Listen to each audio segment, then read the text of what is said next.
السلام علیکم۔ Lecture 18 part 2 third year اسلامیات لازمی ٹاپک ہے ہمارا بنیادی حقوق۔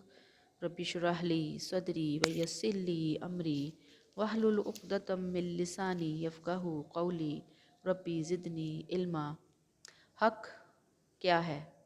اپنے اندر بہت وسیع مفہوم رکھتا ہے۔ ماہرین لغت کے نزدیک حق کے لغوی معنی سچائی، راستی، یقین، انصاف ثابت شدہ کے ہیں۔ اس کی جمع حقوق ہے۔ حق کی اصطلاحی تعریف: حق وہ مخصوص مصلحت ہے جو کسی صاحب کے لیے شریعت نے مقرر کی ہو اور وہ اس کا اعتراف کیا ہو، خواہ وہ اس حق سے اس کی مادی مصلحت وابستہ ہو یا علمی۔ یہ اب رٹا لگانا آپ نے۔ پھر بنیادی جو حقوق ہیں وہ کون سے ہیں؟ پھر بنیادی جو حقوق ہیں اس کی دو اقسام ہیں، اخلاقی حقوق اور قانونی حقوق۔ اخلاقی، جن کی ادائیگی پر معاشرے میں اخوت، ہمدردی کے جذبات ہوتے ہیں، بڑوں کا احترام، مریضوں کی تیمارداری، بچوں سے پیار، ہمسایوں سے حسن سلوک، مسلمانوں کی دعوت قبول کرنا، مسلمان بھائی کے جنازے میں شرکت، قرابت داروں سے یعنی رشتہ داروں سے حسن سلوک، مصیبت و پریشانی میں دوسروں کا ساتھ دینا، مہمانوں کی خاطر تواضع، دوسروں سے خندہ پیشانی سے پیش آنا۔ ان تمام حقوق کا تعلق انسان کی باطنی کیفیات سے ہوتا ہے اور شاید یہ گرفت سے ماورا ہوتے ہیں، اس لیے قانون کے دائرۂ عمل میں شامل نہیں ہیں۔ دوسری چیز ہے قانونی حقوق۔ قانونی حقوق سے مراد وہ حقوق جن کی بنیاد قانون پر ہوتی ہے اور قانون کے ذریعے ہی ان کا تعین اور حفاظت کی جاتی ہے۔ ان حقوق کو ریاست تسلیم کرتی ہے اور ریاست کی جانب سے ہی یہ شہریوں کو عطا کیے جاتے ہیں۔ ریاست ہی ان حقوق کی ذمہ دار ہوتی ہے اور ان حقوق کی خلاف ورزی کرنے والوں کے خلاف قانونی چارہ جوئی ہو سکتی ہے۔ عدالت خلاف ورزی کرنے والوں کو سزا دے سکتی ہے۔ یہ حقوق کی بنا پر ریاست کو یہ حق پہنچتا ہے کہ وہ شہریوں کی وفاداری حاصل کرے، کیونکہ ریاست اگر حقوق عطا کرتی ہے تو ان حقوق کی حفاظت کے لیے ضروری ہے کہ ریاست کے شہری اس کے وفادار ہوں۔ قانونی حقوق کی اقسام دو طرح کے ہیں، شہری حقوق اور سیاسی حقوق۔ شہری حقوق ایسے حقوق جن کا تعلق شہری زندگی سے ہوتا ہے، مثلاً جان مال کا تحفظ، عزت و آبرو کا تحفظ، ذاتی زندگی کا تحفظ۔ یہ ساری تحفظات ایک شہری کو حاصل ہونے چاہیے۔ معاشی کاروباری تحفظ، تعلیم کا حق، حصول انصاف کا حق، علاج معالجے کا حق۔ پھر سیاسی حقوق ہیں جن کی بدولت ہر شخص ملکی نظم و نسق میں شامل ہو سکتا ہے، مثلاً رائے دہی کا حق، الیکشن میں حصہ لینے کا حق، سرکاری ملازمت کا حق، حکومت یا احتساب کا حق۔ نیز ہر فرد اپنی سیاسی جماعت بنا سکتا ہے، لیڈر کا انتخاب کر سکتا ہے۔ یہ حقوق کسی بھی ریاست کے صرف اپنے شہریوں کو حاصل ہوتے ہیں، اس میں غیر ملکی شامل نہیں ہو سکتے۔ پھر حقوق کی ایک دوسری تقسیم ہے۔ حق سے مراد وہ حکم ہے جو ثابت ہو۔ پھر ہر حکم کا تعلق یا تو حقوق اللہ سے ہوگا یا حقوق العباد سے۔ بس حقوق اللہ سے وہ حقوق مراد ہیں جو خالص اللہ تعالیٰ کی ذات کے ساتھ ہوں، مثلاً توحید، نماز، روزہ، زکوٰۃ اور حج کی ادائیگی وغیرہ۔ اور حقوق العباد سے مراد وہ حقوق ہیں جو بندوں کے ساتھ ہیں۔ ان حقوق میں والدین، اولاد، بیوی، رشتہ دار، یتیم، مسکین، مسافر، اہل جنت، ہمسایہ، سائل، قیدی کے حقوق، اجتماعی اور معاشرتی حقوق کا وسیع دائرہ۔ ایک لسٹ بنا لیں اپنے ذہن کے اندر۔ اب اسلام حقوق کے بارے میں کیا فلسفہ دیتا ہے؟ یہ بڑا یکساں نوعیت کا فلسفہ ہے، آفاقی ہے، یعنی انٹرنیشنل لیول کا فلسفہ ہے، جو زمان و مکان کی تاریخی اور جغرافیائی حدود سے ماورا ہے، یعنی کوئی قید نہیں ہے ملک کی، زمانے کی۔ اسلام میں حقوق انسانی کا منشور اللہ کی طرف سے، اللہ نے انسان کے حقوق مقرر کیے ہیں اور اس نے یہ تصور اپنے آخری پیغمبر حضرت محمد صلی اللہ علیہ وسلم کی وساطت سے دیا ہے۔ اسلام نے ذات پات، نسل، رنگ، جنس، زبان، حسب و نسب، مال و دولت پر مبنی تمام امتیازات کو جڑ سے اکھاڑ کر تمام انسانوں کو ایک دوسرے کے ہم پلہ قرار دیا۔ اس نے کہا تمام انسان ایک ہیں، امیر ہیں، غریب ہیں، سفید ہیں، سیاہ ہیں، مرد ہیں، عورت ہیں، تمام انسان محترم اور مکرم ہیں۔ ان کو برابری کی سطح پر حقوق حاصل کیے گئے ہیں۔ اسلام کے عطا کردہ حقوق اللہ کی طرف سے ایک انعام ہے اور ان کے حصول میں انسانوں کی طرف سے محنت و کوشش، جستجو کا کوئی عمل دخل نہیں ہے۔ ان میں نہ تو کوئی کمی کر سکتا ہے نہ پیشی، اور یہ تمام تر حقوق اسلامی ریاست کے اندر رہنے والے افراد کو بلا امتیاز حاصل ہوتے ہیں۔ کوئی شخص ان کی خلاف ورزی نہیں کر سکتا اور نہ اپنی مرضی سے ان میں رد و بدل کر سکتا ہے۔ حقوق و فرائض بین بین چلتے ہیں، جو ایک شخص کا فرض ہوتا ہے دوسرے کا حق ہوتا ہے، اس لیے اسلام حقوق کے ساتھ فرائض کی ادائیگی پر بھی بہت زور دیتا ہے۔ اسلام نے انسانی حقوق کو بہت اہمیت دی ہے، انسان کو شرف تکریم سے نوازا گیا، اس کو انعامات اور نوازشات الہیہ کے باعث اعلیٰ مرتبہ کمال تفویض کیا گیا ہے۔ اس کے حوالے سے کوئی اور مذہب اور نظام اس کا ہم پلہ نہیں ہے۔ آپ صلی اللہ علیہ وسلم کی تعلیمات عالمگیر ہیں۔ آپ تمام انسانیت کی وحدت اور اجتماعیت کے قائل تھے۔ انسانی معاشرے میں ہر طرح کی تمیز، فرقہ واریت، گروہیت کو انسانی وحدت کے لیے مضر قرار دیتے تھے۔ آپ نے عملی طور پر بھی اس پر عمل کر دکھایا۔ آپ انسانی معاشرے کو ہر طرح کی عصبیت، تعصب اور عداوتوں سے پاک کر کے اس کو وحدت کی لڑی میں پرونا چاہتے تھے۔ آپ نے خطبہ حجۃ الوداع کے موقع پر اپنے عظیم الشان تاریخی خطبے میں بھی عصبیت کے خاتمے اور وحدت انسانی کا درس دیا۔ ارشاد ہے آپ صلی اللہ علیہ وسلم کا کہ اے لوگو خبردار، بے شک تمہارا خدا ایک، تمہارا باپ ایک۔ یہ پیچھے بھی پڑھ کے آئے ہیں، اسے دیکھ لیجئے گا۔ بہرحال احترام آدمیت ہے، نوع بشر کی برابری کے نظام کی، یعنی یہ اسلام کا تھیم ہے، احترام کرنا ہے انسان کا اور تمام انسان برابر ہیں۔ پھر اسلام نے اگلا قدم کیا اٹھایا کہ عالم انسانیت کو مذہبی، اخلاقی، معاشی، معاشرتی اور سیاسی شعبۂ زندگی میں بہت سارے حقوق عطا کیے۔ انسانی حقوق اور آزادیوں کے بارے میں اسلام کا تصور آفاقی اور یکساں نوعیت کا ہے، جو زمان و مکان کی تاریخی اور جغرافی حدود سے ماورا ہے۔ یہ بھی پیچھے بھی سیم یہی الفاظ ہم پیچھے پڑھ کے آئے ہیں۔ پھر اسلام حقوق کی ادائیگی میں اتنا زور دیتا ہے کہ راستے تک کے حقوق مقرر کیے ہیں۔ آپ نے کیا کہا؟ راستوں میں بیٹھنے سے بچو۔ تو لوگوں نے عرض کیا اے اللہ کے رسول، ہماری ان مجلسوں کے علاوہ ہمارے لیے کوئی جگہ نہیں جہاں ہم گفتگو کریں۔ آپ نے فرمایا اگر تم بیٹھنے پر اصرار کرتے ہو تو راستے کو اس کا حق دو۔ انہوں نے عرض کیا اے اللہ کے رسول، راستے کا حق کیا ہے؟ آپ نے فرمایا نگاہ کو جھکانا، تکلیف کو روکنا، یعنی اپنی نگاہ کو جھکا کے بیٹھو، یہ نہیں آتے جاتے والوں کو تاڑنے لگے رہو، راستے میں لوگوں کو تکلیف نہ دو، سلام کا جواب، نیکی کا حکم، برائی سے روکنا، یعنی سائیڈ پہ ہو کے بیٹھو، باتیں کرنی ہے کرو، لیکن دوسروں کے معاملات میں نہ دیکھو، آپس کو دیکھو۔ پھر راستے کا پہلا حق نگاہوں کو جھکانا، گزرنے والی جو عورتیں ہیں ان کو ٹک ٹکی باندھ کر نہیں دیکھنا۔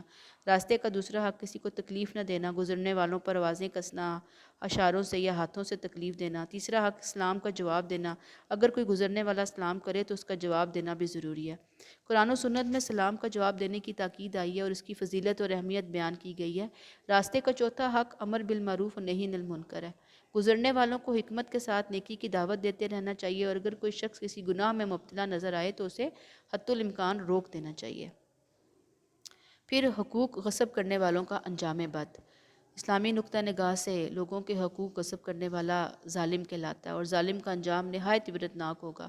قرآن میں امم سابقہ یعنی پچھلی امتوں جنہوں نے ظلم و ستم اور طغیان و عصیان میں حد سے تجاوز کیا، ان پر نازل کردہ عذاب کا تذکرہ کیا گیا۔ ارشاد باری تعالیٰ ہے وَكَمْ قَصَمْنَا مِنْ قَرْيَةٍ كَانَتْ ظَالِمَةً وَأَنشَأْنَا بَعْدَهَا قَوْمًا آخَرِينَ، اور کتنی ہی بستیاں ہم نے تباہ کر دیں اور وہ ستم گر تھیں اور ان کے بعد اور قومیں پیدا کی۔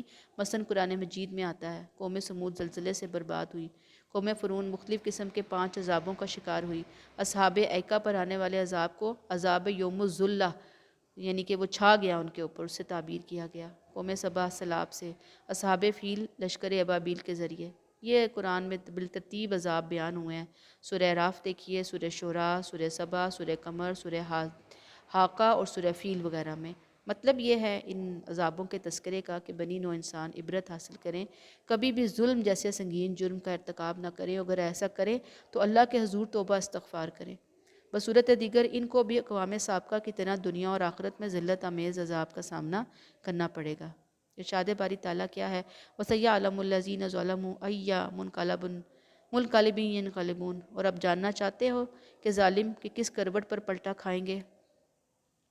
ایک مرتبہ طاؤس یمانی ہشام بن عبد الملک کے پاس تشریف لایا، فرمایا اذان کے دن سے ڈرو۔ شاہ ہشام نے پوچھا کہ یہ اذان کا دن کون سا ہے؟ فرمایا اللہ رب العزت کا دن۔ فَأَذَّنَ مُؤَذِّنٌ بَيْنَهُمْ اللعنۃ اللہ علی الظالمین، بس ایک اعلان کرنے والا اعلان کرے گا کہ ظالموں پر اللہ کی لعنت۔ یہ سن کر ہشام بے ہوش ہو گیا۔ آپ نے فرمایا کہ یہ سننے کی ذلت ہے، دیکھنے کی صورت میں ذلت کا کیا حال ہوگا۔ بہرحال ظالم کا انجام بھیانک ناک ہے۔ قرآن مجید نے تو اس کے ساتھ محبت، مودت، دوستی، یارانہ کرنے والوں کو بھی نار جہنم کا مستحق قرار دیا ہے۔ اللہ تعالیٰ کا فرمان ہے وَلَا تَرْكَنُوا إِلَى الَّذِينَ ظَلَمُوا فَتَمَسَّكُمُ النَّارُ، اور ظالموں کی طرف نہ جھکو کہ تمہیں آگ چھوئے گی۔ مزید بنا احادیث میں بھی ستم گروں کو دنیا اور آخرت میں عذاب کا حقدار ٹھہرایا۔ حدیث میں ظلم کی مذمت کی گئی اور بیان کیا کہ ظلم قیامت کے دن اندھیروں کی صورت اختیار کر لے گا۔ ظاہری بات ہے کہ جو ظالم ہوگا پھر وہ بہت مشکل میں پڑ جائے گا۔ آپ کا ارشاد ہے کہ 5 آدمی ایسے ہیں جن پر اللہ غضبناک ہوتا ہے، اگر چاہے تو دنیا میں ان پر اپنا غضب نازل فرمانا شروع کر دے، ورنہ آخرت میں انہیں اس کی وجہ سے جہنم میں ڈالے گا۔ ان میں سے ایک وہ حاکم جو خود لوگوں سے اپنا حق وصول کرے لیکن ان کے ساتھ انصاف نہ کرے، ان پر ظلم کرے، اور دوسرا وہ شوہر جو اپنی بیوی کے ساتھ مہر کے سلسلے میں ظلم کرے۔ پھر ایک اور حدیث ہے کہ جو ظلماً کسی کو ایک کوڑا بھی مارتا ہے قیامت کے دن اس سے بدلہ لیا جائے گا۔ ایک اور روایت میں ظالم کو جہنمی قرار دیا۔ ایک اور روایت ہے کہ ظالم قیامت کے دن آئے گا، جب وہ پل صراط پر پہنچے گا تو اسے مظلوم مل جائے گا۔ ظالم اس پر اپنا ظلم پہچان لے گا، لہٰذا ظالم ہرگز نجات نہیں پائیں گے، حتیٰ کہ مظلوم ان کے ہاتھوں سے نیکیاں چھین لیں گے۔ اگر مظلوموں کے پاس ان کی نیکیاں نہیں ہوں گی تو ان کے ظلم کے برابر اپنی برائیاں ان پر ڈال دیں گے، حتیٰ کہ وہ ظالم جہنم کے سب سے نچلے درجے میں چلے جائیں گے۔ پھر ایک اور روایت ہے کہ ایک ظالم آدمی نے ایک محل بنایا اور خوب پختہ کیا۔ ایک فقیر عورت آئی اور محل کے پہلو میں اپنی پناہ کے لیے کٹیا بنائی۔ ایک دن اس ظالم نے سوار ہو کر محل کے ارد گرد چکر لگایا تو بوڑھی کی کٹیا نظر آئی، تو اس نے پوچھا یہ کیا؟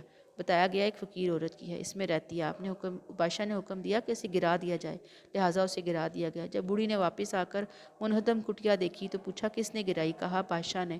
بوڑھی نے اپنا سارا آسمان کی طرف اٹھایا اور عرض کیا اے پروردگار، میں تو یہاں نہیں تھی، تو کہاں تھا؟ وہاں فرماتے ہیں کہ اللہ نے جبریل کو حکم دیا کہ محل کو محل کے مکینوں پر الٹ دے، اور پھر یوں ہی ہوا۔ یہ شیخ سعدی کا قول ہے، مظلوم کو تکلیف پہنچانے کی طرف مائل نہ ہو، مخلوق کے دل کے درد سے غافل نہ ہو۔ پھر جب نبی کریم صلی اللہ علیہ وسلم نے حدماس کو جب یمن کا گورنر بنا کر بھیجا تو مظلوم کی بددعا سے بچنے کی خصوصی طور پر تلقین کی۔ اسی سلسلے میں شیخ سعدی اپنی کتاب گلستان میں لکھتے ہیں کہ بغداد میں ایک مستجاب الدعوات یعنی جس کی ہر دعا قبول ہوتی تھی بزرگ آیا۔ حجاج بن یوسف کو خبر ہوئی تو اس نے اس بزرگ کو بلایا اور کہا میرے لیے دعائے خیر کریں۔ بزرگ نے کہا اے اللہ اس کی جان لے لے۔ حجاج نے کہا یہ کیسی دعا ہے؟ بزرگ نے جواب دیا یہ تیرے لیے اور تمام مسلمانوں کے لیے بہتر ہے۔ پھر اسلام اور مغرب کے فلسفہ انسانی حقوق کا بنیادی فرق کیا ہے؟ اسلام میں انسان کو جو حقوق حاصل ہیں اللہ کی طرف سے ہیں۔ جو خالق کائنات ہے اس نے انسان کی فطرتی طبعی ضروریات کے عین مطابق وہ حقوق و فرائض اس کے اندر متعین کیے ہیں جس سے معاشرہ حقیقی امن و سکون کا گہوارہ بن جاتا ہے۔ جبکہ مغربی حقوق کا تصور ایک غیر نظریاتی تصور ہے۔ اس میں انسان کے حقوق و فرائض کا دائرہ کار ریاست کی قانون ساز اسمبلی کے ممبران یعنی پارلیمنٹ متعین کرتی ہے، جبکہ اسلامی نقطہ نظر سے اقتدار اعلیٰ کا مالک اللہ ہے، انسان خدا کا نائب ہے۔ انسان کے پاس جو اختیارات ہیں وہ اللہ کی طرف سے اس کے پاس بطور امانت ہیں۔ اسلامی ریاست کا قانون قرآن و سنت ہے، لہٰذا کوئی شخص بھی قرآن و سنت میں متعین حقوق کو نہ چیلنج کر سکتا ہے، نہ ہی کوئی قانون ساز دان جو ہے قانون ساز ادارہ ان میں ترمیم یا تخفیف کر سکے، یعنی جو اللہ نے حقوق متعین کر دیے وہ کر دیے۔ جبکہ مغرب میں وہ حقوق کون مقرر کرتے ہیں؟ پارلیمنٹ، لوگ مقرر کرتے ہیں۔ ہاں جدید ضروریات و تقاضوں کے مطابق پیش نظر تفویض شدہ حقوق میں جو اللہ نے دیے ہیں ان میں اضافہ کیا جا سکتا ہے اگر وہ قرآن و سنت کے منافی نہ ہوں۔ اسلام نے جو حقوق انسان کو عطا کیے وہ صرف مسلمانوں کے لیے نہیں بلکہ حقوق کے دائرہ کار میں مسلم اور غیر مسلم سبھی شہری برابر ہیں۔ اسلام کے حقوق کا دائرہ کار صرف انسانوں تک ہی محدود نہیں بلکہ جانوروں تک کو حقوق عطا کیے گئے ہیں، اور انسانوں کو جانوروں کے حقوق کی ادائیگی کا پابند کیا گیا ہے اور ان کے حق تلفی کرنے والوں کو گناہ گار ٹھہرایا گیا ہے۔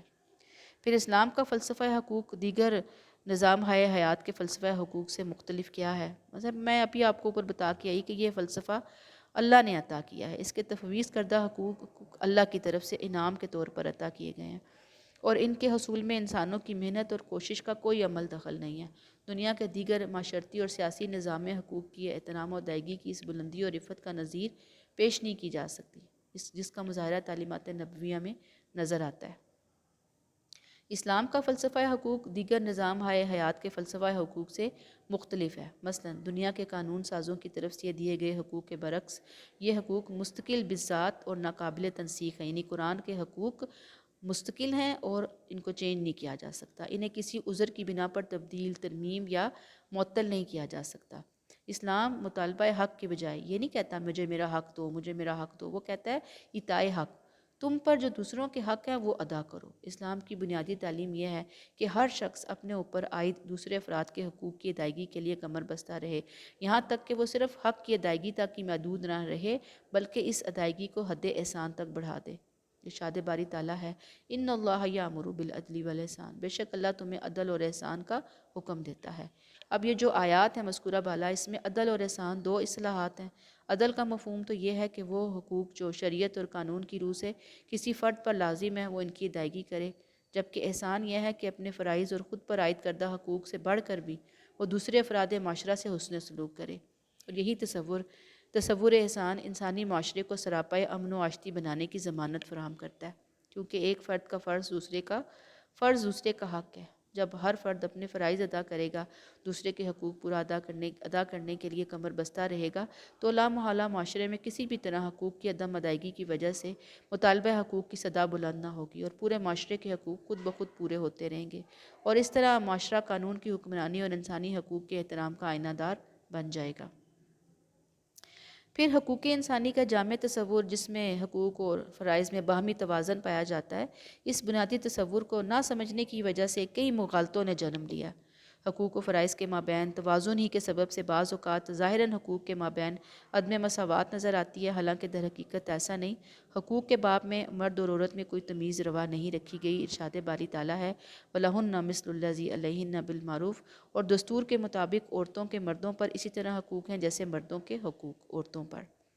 البتہ عورتوں اور مردوں کے حصہ جو وراثت ہے اس میں ایک فرق ہے، اس کی خاص حکمت ہے۔ ظاہری بات ہے کہ چونکہ مرد ہی خاندان کی کفالت اور دیگر امور کا ذمہ دار ہے، جبکہ عورت کو اس کی ذمہ داری سے مبرہ قرار دیا گیا ہے، لہٰذا وراثت میں مرد کا حصہ دگنا کر دیا گیا ہے تاکہ وہ اپنی معاشی اور کفالتی ذمہ داریوں سے اچھے طریقے سے عہدہ برا ہو سکے۔ پھر اسلام نے بعض امور کو ان کی قانونی اور معاشرتی اہمیت کے پیش نظر حق نہیں بلکہ فرض قرار دیا ہے، اور ان کی عدم ادائیگی پر سزا کا مستحق قرار دیا ہے۔ مثلاً شہادت یعنی گواہی، اسلام میں گواہی دینا مردوں پر فرض ہے۔ فرمایا، ارشاد باری تعالیٰ ہے وَمَنْ أَظْلَمُ مِمَّنْ كَتَمَ شَهَادَةً عِنْدَهُ مِنَ اللَّهِ، اس سے بڑھ کر ظالم کون ہے جس نے اس کی گواہی کو چھپایا جو اس کے پاس اللہ کی طرف سے موجود ہے۔ معاشرے میں قانون کی حکمرانی کے لیے گواہی کا شفاف اور مؤثر نظام لازمی عنصر کی حیثیت رکھتا ہے۔ اس لیے اسلام نے مردوں کو ہر حال میں گواہی دینے کا پابند بنایا، جبکہ دوسری طرف عورتوں کو ان کی ذمہ داریوں کے فطری فرق کے بارے میں اس ذمہ داری سے مبرہ قرار دیا، اور گواہی کو فرض کی بجائے ان کا حق قرار دیا، اور اس کے لیے اس کی شرائط بھی مختلف کر دیں۔ یہاں مرد اور عورت کے حقوق میں امتیاز مقصود نہیں بلکہ گواہی کے نظام کو مؤثر بنانا مقصود ہے، حالانکہ بعض معاملات میں صرف عورتوں ہی کی گواہی معتبر ہوتی ہے۔ تو یہاں پہ ہم اس ٹاپک کو روک لیتے ہیں، اور پھر انشاءاللہ نیکسٹ لیکچر میں ہم نیکسٹ ٹاپک کور کریں گے۔ السلام علیکم۔